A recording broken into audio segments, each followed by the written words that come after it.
How are you feeling?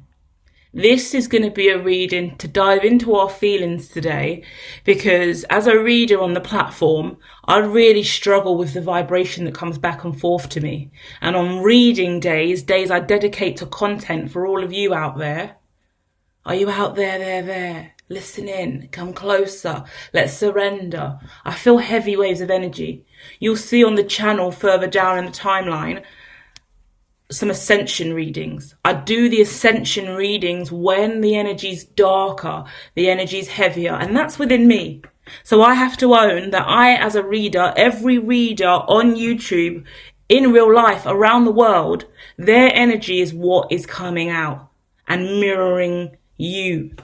Yeah?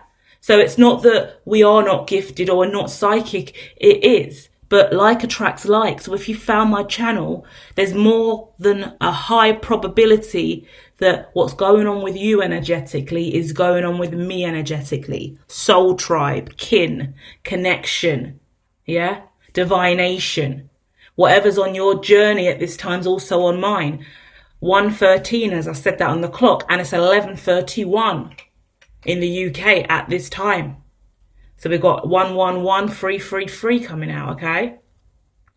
I'm going to dive in because I want to shift this vibration. And we need to work on, why are we feeling this way? What is that heavy ascension cycle we just went through? Are we high? Are we low? And if so, why? Why are we in the energy that we're in? So today I'm diving in with a range of hermetologist decks.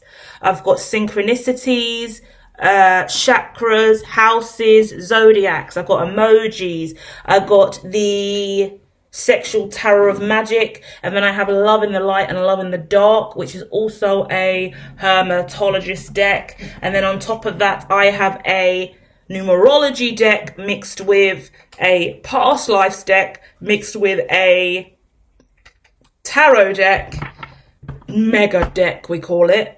So we're going to whip out the mega deck on this. Get ready, get comfortable, talk to me. I'm going to start shuffling. Every time you hear me shuffle, think, talk, find stillness, meditate, whatever it is for you, surrender with me to the moment and go, okay, what do I need to know? How am I feeling? What am I receiving? Dive. Deep dive today. Today is a deep dive into our ascension. Why are we feeling the way that we're feeling, and what do we most need to know? Some of us are looking for advice on career, money, relationships. Some of us are looking for guided, intuitive messages. Some of us are looking for reassurance from the other side, from passed on loved ones, you know? So let's find out where we're going today. First card out, straight away, biggest conversation today in this reading, unrequited love.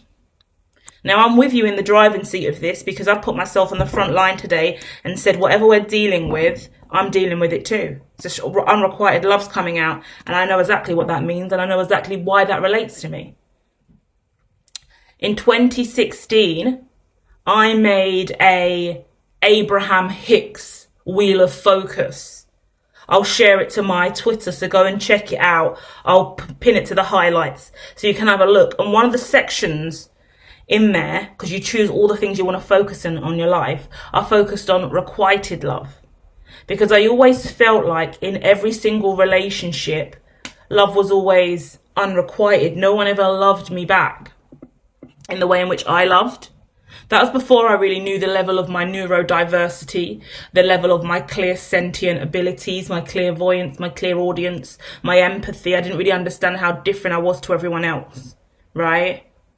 Sometimes you just feel different to everyone else. So the way that you love and give, and the way that you feel like you provide loyalty and consistency and perseverance in relationships, the effort that you put in and the desire that you have to maintain that strong bond and build kinship, fellowship, oneness, it's not always in the others, yeah? That includes mother, father, brother, sister, uncle, auntie, best friends, cousins, whoever it is in your life. It includes all of them. Some of them don't show up and love you in the way in which you envisioned, you hoped for, you wanted. Yeah? For me,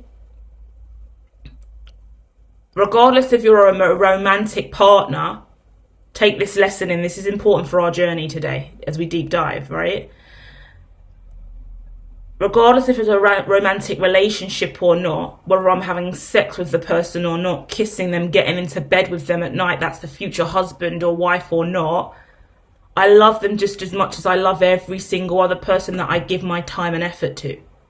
And what I started to notice in my social circles, friendship groups, and the more I've done spiritual life coaching and tarot reading and mediumship, I started to really see the truth that certain relationships were put higher than other relationships based on what that person's love language was. So certain friends would rely on a partner and give everything to a romantic partner. Even if they've only known that romantic partner for 1 or 2 seconds, that relationship became now numero uno and the top of the pecking order, and my feelings, my needs, my effort, my time, my love for that person is now totally devalued because someone values that person more because they can have sex with them.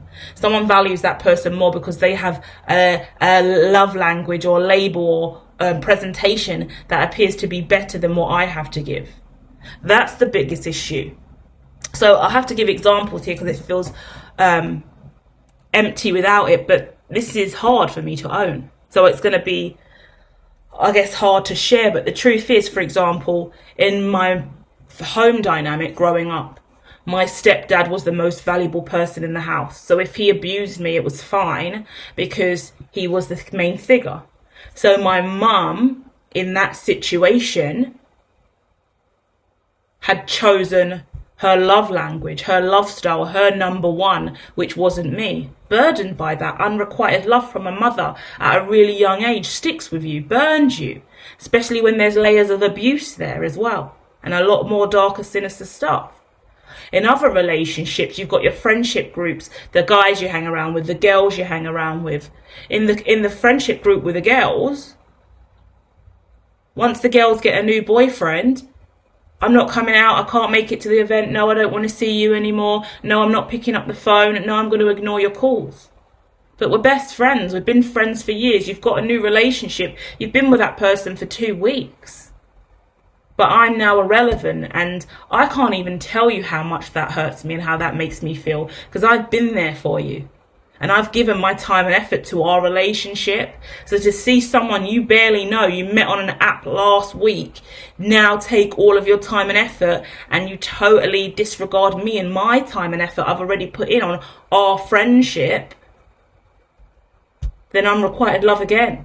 Because friendship's never enough. Being a daughter's never enough. Everyone's seeking that romantic partner. With the guys. Do you get what I mean? I hang around with the guys.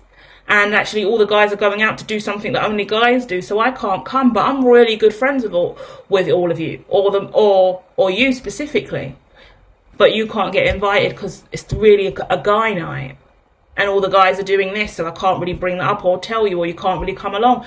Okay, I'm requited love again from that side of the situation. Do you see? There's a pecking order in everyone else's reality, and it felt like repeatedly in my reality I was always the one getting pecked out of the dynamic. I was always the one over giving and holding everyone else equally, because I didn't prioritize romantic relationships. As a clairvoyant empath, I prioritized every single human being and what they have to give on the surface in regards to giving in kind, equal give and take, as the most important. So I tried to build those long-term relationships with those people, and that failed. My mum broke up with my stepdad, who no longer gives a fuck and cheated.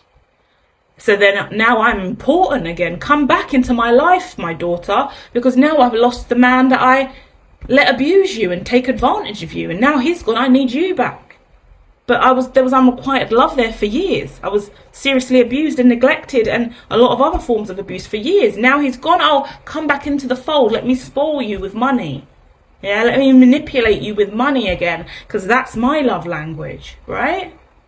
Oh, friends. Oh, he cheated on me. Oh, we broke up. Oh, he was abusive. He was hitting me behind the scenes. Oh, I was never really happy in that relationship. I need you again. Come back. You know, you're my best friend. I'm sorry I wasn't there for you. I'm sorry I put you through awful situations. I'm sorry I let a person who I just met disrespect you, violate you, abuse you, tear you down. I chose that person over you. I created tension and fights and awful things to happen in that relationship. But now they're gone. I'm sorry. Oh, the guys are all going on holiday. I'm not going to go with the lads because I can't afford it. Can we have time again? Can we be best friends again? Come back into the fold again? Unrequited love all the way around. It's hard. But what it is firstly, it's about forgiveness, because you have to see, what do you want and what do you need? So today, I'm connecting with a range of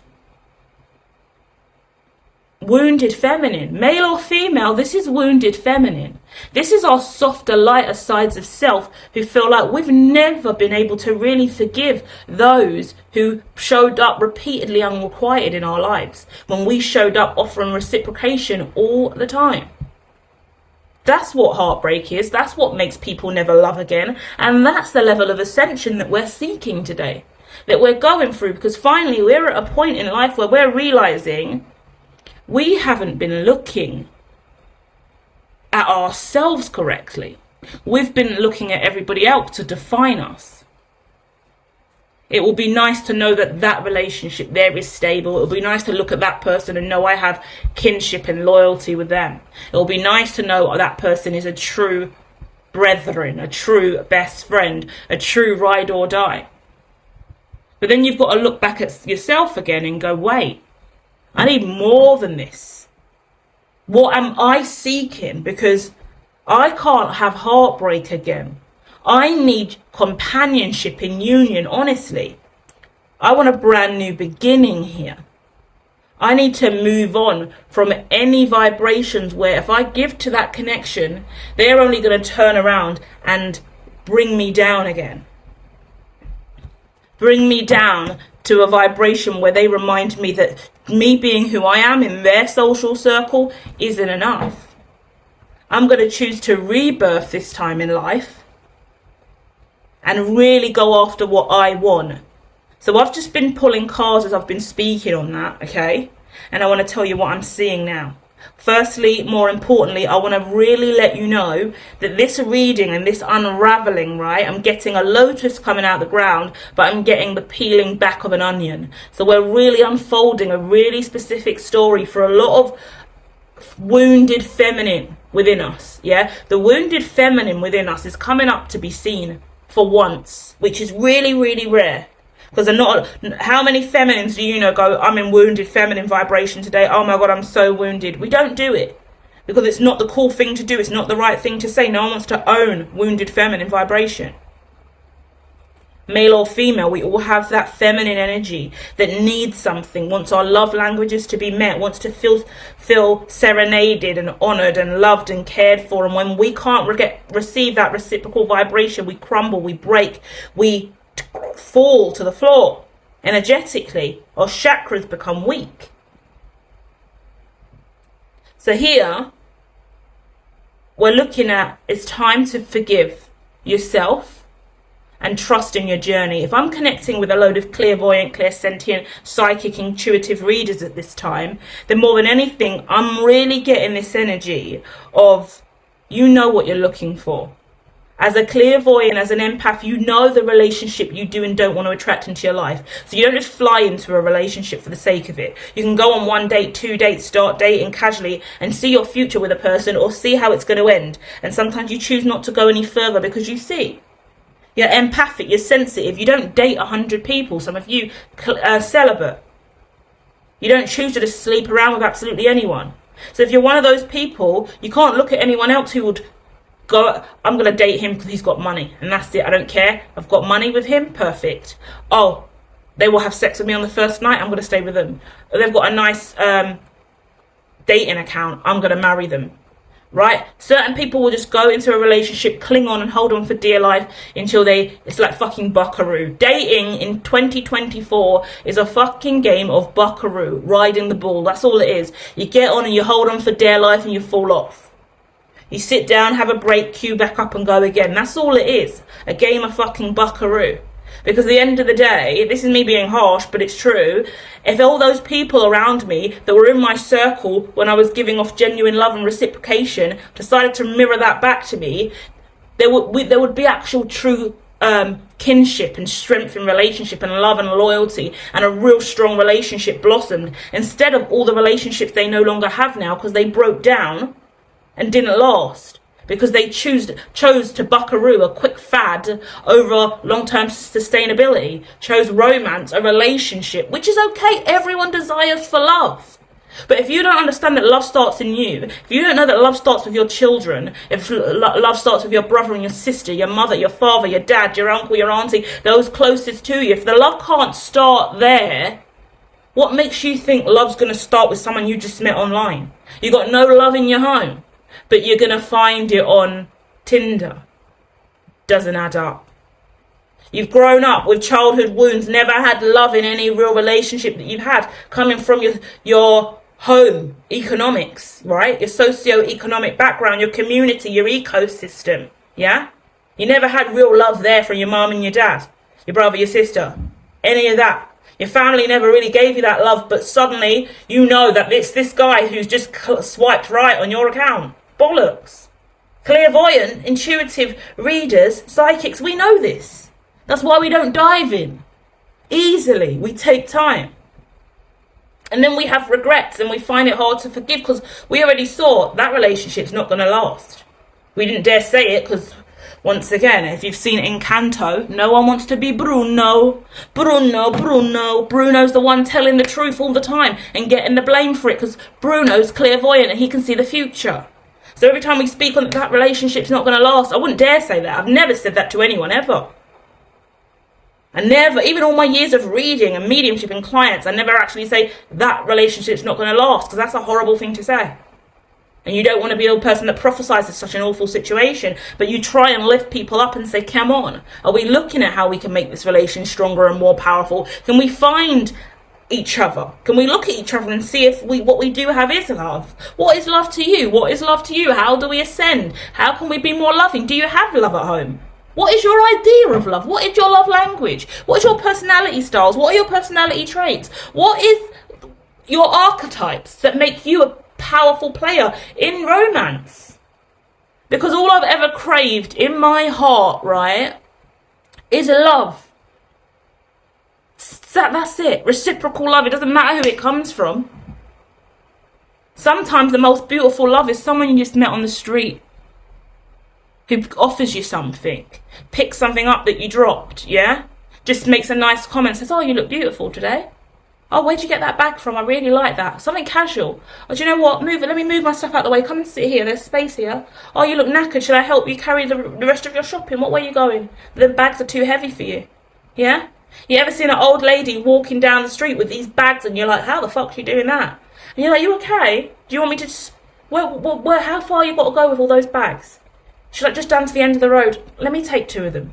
Yeah? Come on. Give me those bags. Take the bags from the old lady. Walk down the road. Imagine how she feels about that. That's love. That's reciprocation. That's heart. That's kindness. Over, lust and stimulation. And I've got to have a relationship and it's got to be perfect. And I've got to be married by 30, kids, mortgage by 30, I've got to have this much money in the bank, I've got to have this salary. It's all fucking fake and it's all pizzazz, and any real clairvoyant and intuitive will see through that shit and not try and go for it. For years I regretted in my heart that I repeatedly gave off this energy of let me fit in, let me fit in, let me fit in. Everyone else is dating, let me date. I didn't want to date because I know what I'm looking for. I don't want to settle down. I don't want to force that relationship. I don't want to really have sex. Yeah? But everyone else is, so let me get involved. I'm at that age. That's the thing that people do. Everyone's going to think I'm so weird if I don't do what they're doing. But I'm different. And I have a very specific view of what my love is going to look like in the future. And I don't want it to be a flash in a pan. I don't want it to be a quick fix, a solution in the moment, a quick orgasm. I want it to last forever. I don't want to be a single parent. I don't want to spend my dying days alone. I want to wake up with the man of my dreams, the person that I love with all of my heart. I want to go to sleep with someone and lie down in bed every night with reassurance in my soul that this is my person. I can tell them everything and I have no part of me in which I need to hide. I don't need to be anything other than me 24 hours a day. That's what I desire. Because when I look at relationships, me included in the past, we show up in ways that is not authentic. I need to look my best. I need to do my best. I need to act like I have more money than I do. I need to act like I'm going to invite them around to my house, so I'm going to clean my house super, super clean. I'm going to act like I'm a clean freak and do all this stuff. But when they start dating you repeatedly and they're coming around all the time, you haven't cleaned your house in 4 months. When I got with you, you were supposedly a clean freak. So you're not really as clean as you appear to be. Now we've settled into this relationship and the mask starts to fall away. Who you really are starts to show up. So you don't make the same efforts that you used to. So your house looks like shit. You're not dressing up, making the effort. And it was the fact that you had a face full of makeup on and a sexy outfit every night that was keeping them in the first place, because it was lust attracts lust, not love attracts love. So you got to show up authentic. You got to be you. And guess what? In order to do that, you need to know you. And 90% of the people on the planet don't know themselves yet. That's the truth. So everyone I'm talking to right now, and I feel emotions in this reading. I feel not only a surrender and a release, because it's like a letting go, a washing away of any bullshit that existed before this. Before today, whatever, it can go now, because I'm awakened, I'm evolved, I'm ascending, and I see it, right? Forgive yourself, collective. Forgive yourself and trust your intuition. You've learned. You've looked back at your past. You've looked back at your past relationships. You looked at why you were going through what you were going through and what didn't or did work for you. You've had a lot of dreams in the past. A lot of your dreams have kept you prisoner because you've been picking up karmic relationships that you've suffered in silence with. Because if you can't open up about your gifts and your clairvoyance, this is powerful. Because this is for every single clairsentient being. You're gifted, you're intuitive, you're clairvoyant, you've got spiritual gifts and abilities. That's the point. You're a light worker, starseed, all of that good stuff. So listen to this.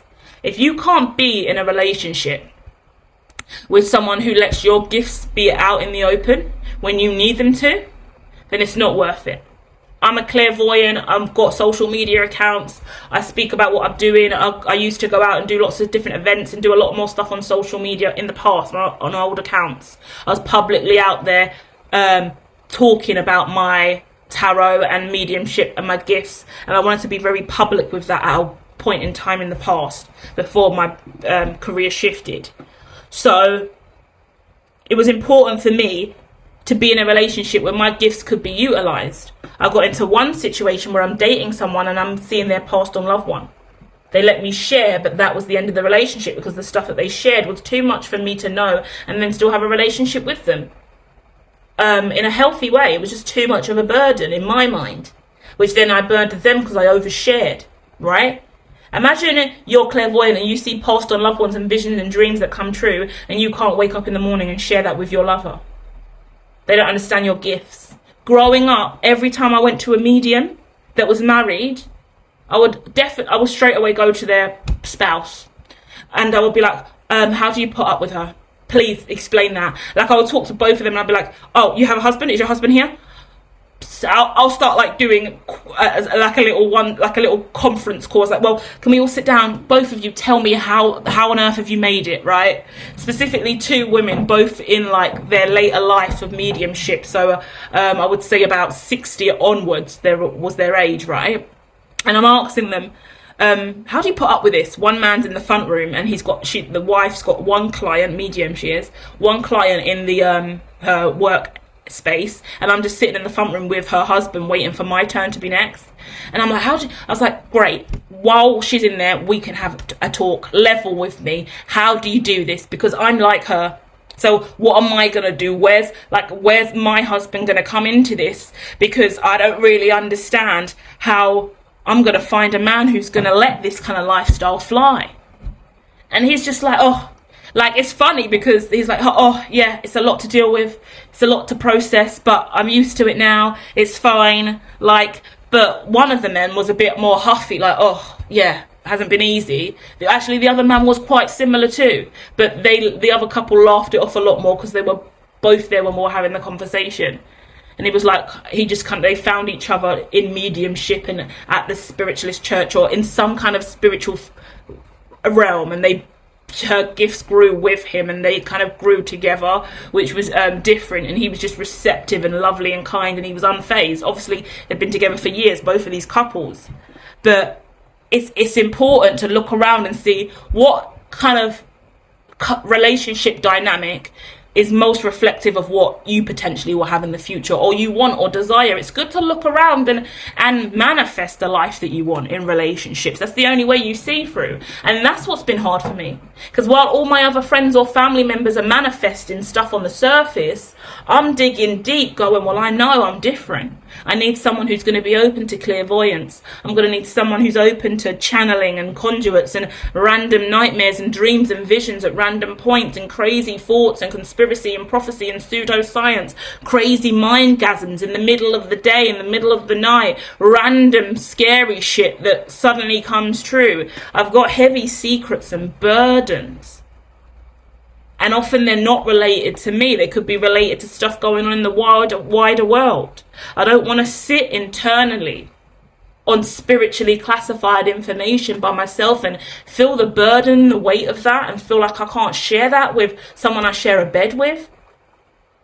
I hate the relationships where we've been together 10 years now, but I come and talk to all of you about him. And all of you about my problems, and I would never tell him or her. They don't know how I really feel. I don't even spend half the time at home with them. I go out and see other people.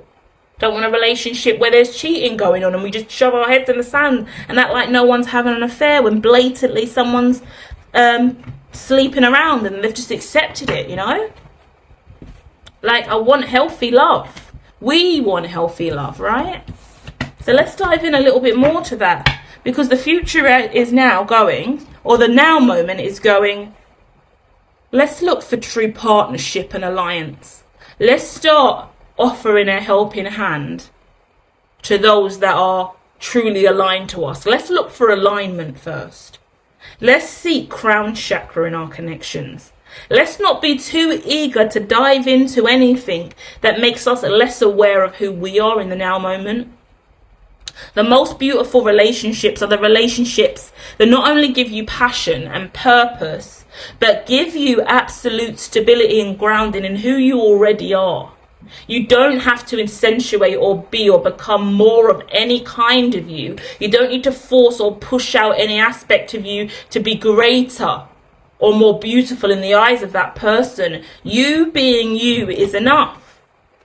You want to think about your parenting styles as well as what's coming out.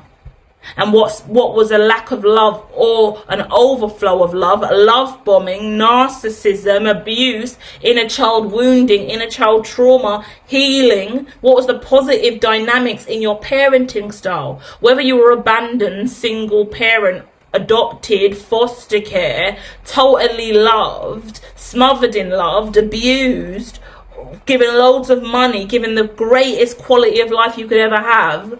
Understand how that shaped you, your childhood, your adolescence, which is your teenage and younger years, and then your adulthood. How have you got here? Mystic, seer, sage. How have you got here now? Alchemist, magician, hermit. How have you arrived to this point in space and time? What encouraged you to go on a spiritual journey in the first place? What has influenced your views on stability and finance? What has made you guarded and withdrawn in your life? What are you wrapped up in relation to pride and ego, because that's the blockages here. Cards are coming out as I'm speaking, guys, so just bear with me. The stuff I'm speaking on is coming through the cards. So let me throw some cards at you so you know. The Magician's out, the Crown Chakra's out, the Ace of Wands is out, Finance cards out, Knighthood cards out, spirituality and religion's out. We've got 666, we've got 31, 333 is also out, and 777. So with all of these cards, I'm talking to you really, really profoundly about what is enough for you and what is not enough. What are your money goals? What are your money dreams? How do you bring that into reality? And how does that mirror the relationships that you pick up? I used to be so humble and not care about money and think money was the root of all evil, because money was the only thing that made my mother show any kind of love or support. So I was really anti-money for a really, really long time. I've changed that view. I love money now. Give me money, rub money all over me. I want to bath in money. I want to drink money. I want to lick money. I want to sit in money. I want to cover me in money, please. I want money all over me every ounce of the day for the rest of my life. I want so much money that it's just oozing out of every crack and crevice of my soul. Money, money, money, money, money, money, money, please, more. Thank you, Jesus. Right? And then speaking of Jesus, what is your spirituality and religion? I grew up Christian, but as I evolved, I believed in reincarnation, so I couldn't conform to Christianity. Started to look into Hinduism. Now I believe in Brahman as the supreme universe. I have multiple different beliefs about science as well. Science and spirituality both holding God vibration in my reality at this time. Physics, yeah? Polymerization, network topology. I'm going to slow down. Sacred geometry, different aspects of space and time. The works of Hawkins. All important in how we discover universe, wormholes, black holes, the life that we all live in. That also accounts for different aspects of the cosmos, the universe, what we all believe in, ideologies of heaven and hell, Allah, Ra, Krishna, Kali Ma, Hanuman, Radha, Vishnu. Yeah? Buddhist disciplines, Satanist disciplines as well, alchemist, occultism. So many witches, covens, Wicca, pagans, Celtics, fairies, all of it included. All of it not to be dismissed. But what are you guarded against in spirituality? What are you a naysayer about? And what do you believe in? For example, I don't believe in dark magic. Actually, interesting shift in reality. I'm not going to say that. I don't believe in voodoo, and I don't believe in evil conjuring. If you're an evil person and you want to use dark magic to conjure evil, I don't like it. Since I started studying Brahman and the cosmos, I will say dark magic sometimes is a black hole. Dark magic is sometimes simply what? Dark night of the soul. Ascension. Phoenix rising from the ashes. Sometimes a light worker will be so shrouded in depression that it's dark magic, and the only way you get out of it is you have to use dark magic internally to transmute that darkness out of you so you can see the light again. I used to never think anything about dark magic other than sin, disgraceful, get away from me. But I've awakened. I know yin and yang more than I ever did before. I know masculine and feminine. I know moon and sun. I know polarity. And I know sometimes when I'm not working to my best capacity, it's because there's darker energies around me and there's psychic attack. And if that's the case, then there's more dark energy around me than light. So that means I am a darker vibration at this time. I'm becoming a shadow worker. That means I've got to work through my shadow quickly to get back to the light. Jesus, are you there? Come in, Jesus. Come in, Allah. Come in, Ra. Come in, Mother Gaia. Raise me up out of this darkness. Dark magic, believe it or not. Give me your opinions in the comments. Scary to even say that out loud. So the first time I'm really diving into a conversation like that I would have been scared to have in the past. But it's important that we evolve as spiritualists and start seeing things for what they really are, okay? Let me dive a little bit more. What else do my collective need to know?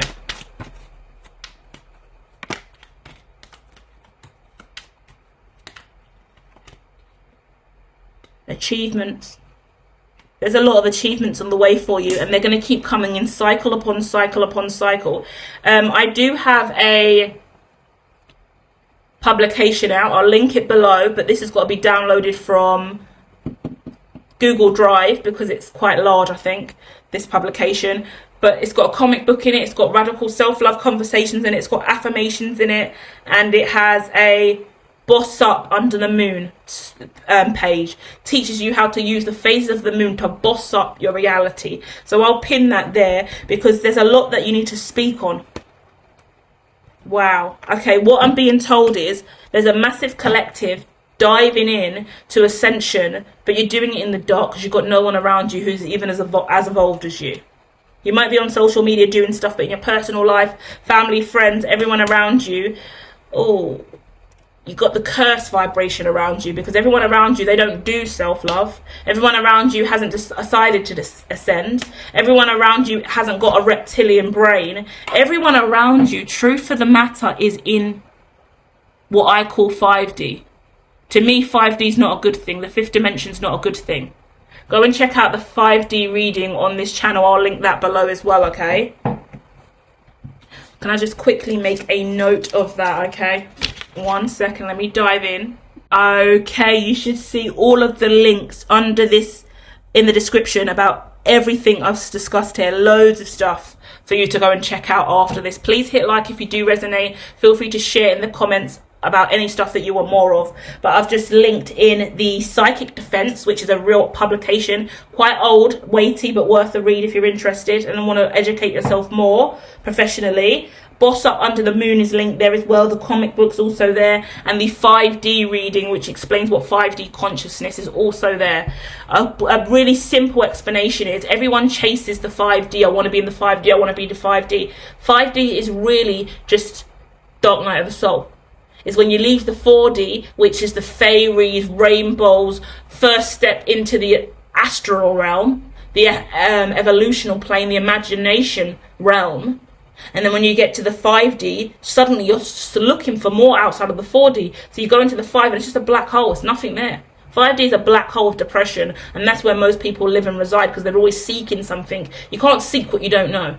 You're looking for something but you don't know what it is. You're not going to find it.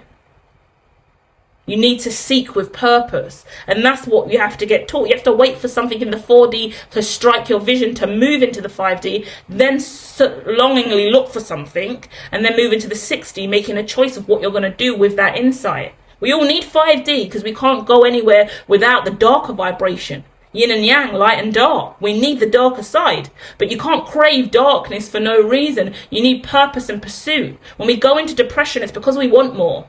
Yesterday I heard someone say suicidal ideations is nothing, is simply your desire for more life. And I thought, what the fuck does that mean? That sounds wrong. Then it registered. Suicidal ideations is nothing more than a desire for more life. Do you get it? You're suicidal because you want more for your life than this. Life's not right for you. For some reason, life's not right. And you know it. And you're so annoyed about it that you want to fucking tap out of life. You don't want to live life anymore because you know your life should be more than this. How powerful. Never saw it like that in my life. And I thought, wow, that is a wake-up call. Anyone who is suicidal, having suicidal ideations, because in your heart and soul you want so much more than what you already have. You know that there's injustice, oppression, unhappiness, something not quite right in the life that you're living. And that's the 5D vibration, often at its worst, right? That's the extreme of it, where you've got to push through and keep finding you. Make a choice to align more to your spirituality and start looking about how you've manifested that into reality. Start warming up your heart and your hands and your soul to be more of the god or goddess you believe you're destined to be, and ground it in reality. Remove karmic debts, remove low vibrations. 444 coming out here too. 444, 444, then 888's coming out. Libra energy too. But what this is saying to me, right, is I can clear as day totally see a shift in you keep pushing with that manifestation and you turn that manifestation into a practical plan. I used to manifest with nothing else other than a dream and spirit and gift from God. It worked, but it took ages. Then I started realizing all I've got to do is manifest, set a goal, strategic plan it, set targets, set smart goals, log it all down, and I'll manifest through action. So whatever I want in life, whatever I want to do in my business, I dream it, I write it down, I put it into a business plan, I action it, I set dates, I put budgets around it, and I build a business. I've got a strategic plan. I start having a great career, I have a great life, and I'm building something financially viable. I have a product, I have a service, I have purpose, I have intent, I have a community, I have a dream, I have a vision, and it's not just coming from me sitting there meditating going, it's becoming real. Because I believe in it so much that I want it to touch matter, and I'm not going to sit around and every morning believing God's going to send it. I'm going to go out there and get it done. I'm going to do the actual work for this to manifest, because that's how you remove karmic debt. That's how you ascend. That is how you move through the 12th house to a whole new awakening to get that dream that you really desire. Beautiful energy. I really hope that awakens you guys. Feel free to share your stories in the comments. Feel free to have a moral of this. I'm going to leave you. Normally I say the moral of this reading is this. The moral of the reading is that. What's your takeaway? Let me know in the comments. What are you taking away from this reading? What are your morals? What are you standing on moving forward? Now we've just ascended together and we've let go of anything that hasn't survived. Infiltration. Robbery, deceit, lies, brokenheartedness, cheating, affairs, blasphemy, accusations, degrading, poison, toxicity, energy vampires, right? Cycling through layers and layers of childhood abuse, constantly crashing and getting up again, crashing and getting up again. All of that, bye-bye. I don't need you. I don't want to see that energy anymore. I'm moving on. I'm moving on with me. And that is the main lesson I'm going to leave all of you guys with. You tell me yours in the comments. But think about it. I am moving on with me. How many times have you moved on with others? How many times do you move on in hope? How many times do you move on in pursuit of another person to be that shoulder to cry on, be that person to lean on? How often are you looking for that reciprocal vibration? Guess who's got that reciprocal vibration that you're looking for? You. You can guarantee that you are always going to be there for you, right? Who is always going to be there for you? You. Who is always going to listen to you? Who is always going to talk to you? Who is always going to give you money? Who is always going to make sure you are dressed, show up on time, get your nails done, get your hair done, get your beard trimmed? Who is going to be there for you no matter what? Who's that one person in your life that you can rely on more than anyone else? It's you. It's always been you. And guess what? You can guarantee it will always be you. So never forget that, because you've got reciprocal love every single day you live and breathe. It's in you. And the more that you exude that and the more that you give that off to the universe, guess what happens? Like attracts like. You're going to find other people that are as strong and as powerful as you. You're getting dragged away from other people that you used to be around. That's because their vibration isn't aligned to yours anymore, because they don't love themselves internally enough. I know it's sad to say. I know we love these people, but if your vibration is where your vibration is, and as a result other people are fleeing away, falling away, dropping like flies, just understand that that's destined. You're shifting now. You're more of you than you've ever been, and only you and anyone else who has done the inner work can move to the degree at which you're moving. And that is hard, I know. But that's how people win. That's where real winners are born. So then you start to really see who can hang. Who's really about it? Who really knows this shit? Who's done the work that I've done? And then you keep going nonetheless, because you have. You've done the work. So don't begrudge yourself or anyone else, or feel guilty, or try and do the work for your ex-boyfriend or your ex-girlfriend, or try and do the work for your family or friends, your brother, your sister, your mother, your uncle or auntie. There's no point trying to look after everyone else, because you've done the work. I'm going to stay here and do the work for all of them, because I can't go without them. They're my best friends. But you're the only one that's done the work. So you staying here and holding on to them who have never done the work, and you keep doing the work for them, What are you left with? Other than oppression. You're trapping yourself. You deserve freedom. You are free. But sometimes you're choosing to stay in an unrequited vibration because you don't know what it means to travel alone. Physically, that's when the manifestations really start to work as well. Because now I'm manifesting honestly, and I've got no low vibrations. Your network is your net worth. Yeah? Your spirituality and your spiritual gifts and abilities are your spiritual coven, your circle. So if you're surrounding around people who have no idea of spirituality, bitch and gossip and slag off other people and look down on people, negative, low vibrational people in your network, but you're high vibrational, positive and loving and kind, wouldn't say a negative thing about another person or choose to tear them down. You like to lift and elevate, not the opposite, but you hang around with the opposite. Guess what your vibration's going to give off? Guess what you're going to attract? More bullshit. Guess who you're going to end up dating? More people like that. So you look at yourself and you look at your vibration, you step in line. Even if it's only you. You step in line with the line you made for yourself, because you know how to toe the line for your destiny. Not anyone else's. And certainly no one else is toeing the line for for your destiny. They're still pulling along on these frays of energy that you've given them, that they think is the light that they have. But they've never looked inside themselves one day in their life to find their own light.